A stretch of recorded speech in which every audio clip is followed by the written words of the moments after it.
Hello, जय हिंद। स्वागत है आपका हमारे YouTube चैनल पे।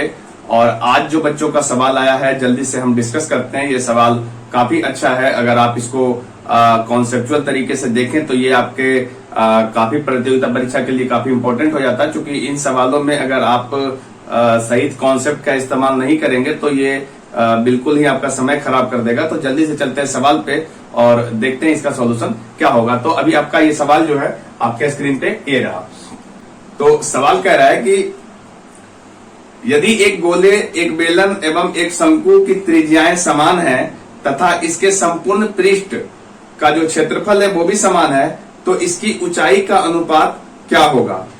ठीक है, तो आपका तीन है यहाँ पे, एक गोला है, एक बेलन है और एक शंकु है, जिसमें बोला गया है कि इसकी जो त्रिज्याएं हैं वो त्रिज्याएं समान है और साथ में ये भी बताया गया है कि इसका जो संपूर्ण पृष्ठ क्षेत्रफल है वो भी आपका समान है। तो जल्दी से हम देखते हैं इसके ऊंचाई का अनुपात क्या आएगा। तो देखिए इसको हम लोग कैसे सोल्व कर सकते हैं।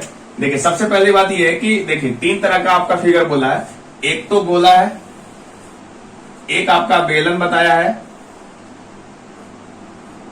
और जो तीसरा है वो आपका एक शंकु है, इस तरीके से। ठीक है,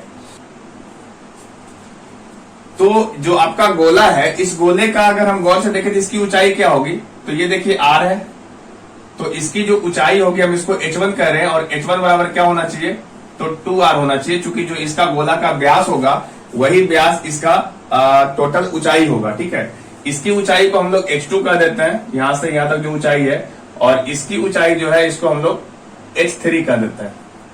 ठीक है, और बाकी सबकी जो त्रिज्याएं है वो त्रिज्याएं समान बताया गया है। ठीक है, तो गोले का संपूर्ण पृष्ठ क्षेत्रफल क्या होता है। तो आपको पता है कि गोले का संपूर्ण पृष्ठ क्षेत्रफल होता है 4 पाई r स्क्वायर। जो आपका बेलन है इसका संपूर्ण पृष्ठ क्षेत्रफल होता है 2 पाई r h, तो बोलेंगे 2 पाई r h2 और प्लस आपका 2 पाई r स्क्वायर, क्योंकि इसका जो दोनों बेस है वो दोनों बेस का क्षेत्रफल इसमें जाके जुड़ जाएगा। और इसके साथ में ये बराबर बोला है जो इसका शंकु है, इसका जो टोटल क्षेत्रफल होगा तो पाई r l और प्लस इसका एक बेस है पाई r स्क्वायर। तो ये जो है इसका संपूर्ण पृष्ठ क्षेत्रफल हुआ। अब देखिए क्या है कि कैलकुलेशन को आसान करने के लिए, क्योंकि बोला गया है कि सबकी त्रिज्याएं समान है, तो हम सबकी त्रिज्याएं को r=1 मान लेते हैं। ठीक है, इससे क्या होगा कि आपका कैलकुलेशन थोड़ा कम हो जाएगा। और साथ में ये देखिए कि ये जो पाई है ये सारा में कॉमन है, तो ये पाई को आप यहां से कैंसिल आउट कर सकते हैं। ठीक है, तो अब यहां से देखिए ये क्या हो गया, ये हो गया 4r स्क्वायर। अगर हम r=1 एज्यूम कर लें तो ये मिल जाएगा 4 = 2h2 प्लस 2 बराबर l प्लस 1, ये मिल जाएगा। अब अगर हम बारी बारी से सोल्व करें, अगर इस दोनों को सोल्व करें तो देखिए यहां से जो इसका टोटल ऊंचाई है ना h1, ये आपका 2 हो जाएगा। h1 क्या हो जाएगा, 2 हो जाएगा, क्योंकि 2 इंटू r का वैल्यू 1 पुट कर देंगे तो h1 का वैल्यू 2 हो जाएगा। अब यहां से देखिए क्या है कि अगर हम यहां से h2 निकालना चाहें इस दोनों की मदद से, ये दोनों जो इक्वेशन है इस दोनों इक्वेशन की मदद से, तो यहां से h2 का वैल्यू क्या मिलेगा, तो कहेंगे 4 - 2/2, यानी कि ये वैल्यू मिलेगा 2/2, यानी कि 1, यानी h2 का वैल्यू हो जाएगा 1।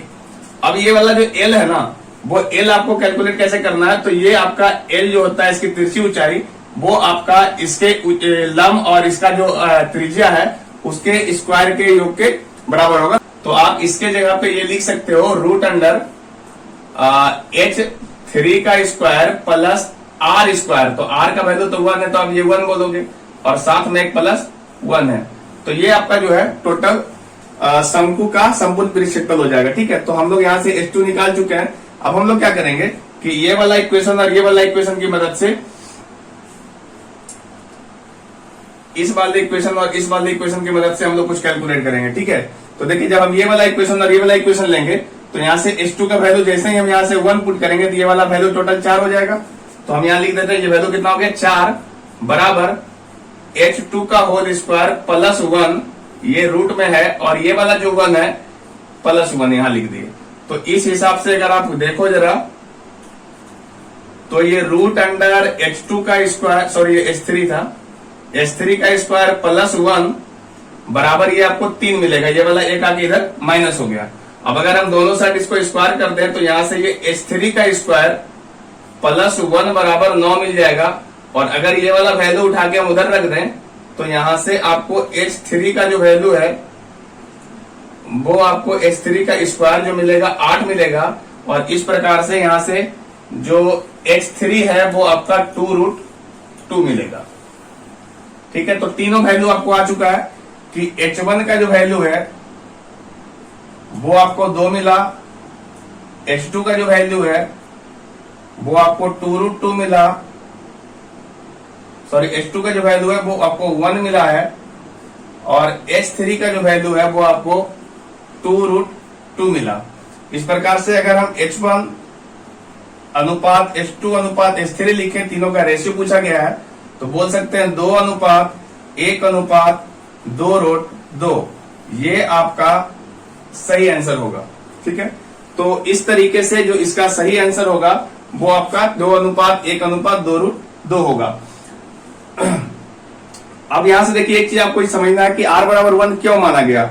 r बराबर 1 क्या, r बराबर आप कुछ भी मान सकते थे तो भी आपका कोई अंतर नहीं पड़ता, क्योंकि आपसे ऊंचाई का रेशियो पूछा गया था। ठीक है, तो रेशियो पूछा जाएगा और r सब में बराबर ही था। आप यहां से कॉमन लेके काट भी सकते थे, लेकिन 1 इसलिए मान लिए कि उससे कैलकुलेशन क्या हो जाता है, आसान हो जाता है। बस आपको ये ध्यान रखना है कि बारी बारी से दो इक्वेशन लेंगे, एक बार इधर का क्षेत्रफल और ये वाला क्षेत्रफल को इक्वेट कराएंगे, और एक बार ये वाला क्षेत्रफल और ये वाला क्षेत्रफल को इक्वेट कराएंगे। तो इस प्रकार से आपका r1 r2 और r3 तीनों निकल के आ जाएगा। उम्मीद है कि ये सवाल आपको समझ में आया होगा। अगर फिर भी कोई डाउट है तो आप कमेंट बॉक्स में कमेंट करके पूछ सकते हैं। अगर आपका भी और कोई ऐसा सवाल है जो आप प्रैक्टिस के दरमियान सॉल्व नहीं कर पाते हैं तो आप हमारे व्हाट्सएप नंबर पे भेजिए। जितना इजीएस्ट मेथड और कॉन्सेप्चुअल तरीके से जो मेथड होगा वो हम आपको जल्दी से जल्दी प्रोवाइड करवाने की कोशिश करेंगे। यदि आप चैनल पे नए आए हो तो चैनल को सब्सक्राइब कर दो, और जितना ज्यादा से ज्यादा हो सकता है वीडियो को शेयर कर दो, ताकि और भी बच्चों का ऐसा कोई सवाल है तो वो यहाँ तक पहुंच सके और उसका जो सही जवाब है वो उसे मिल सके। तो मिलते हैं नेक्स्ट वीडियो में, तब तक के लिए जय हिंद।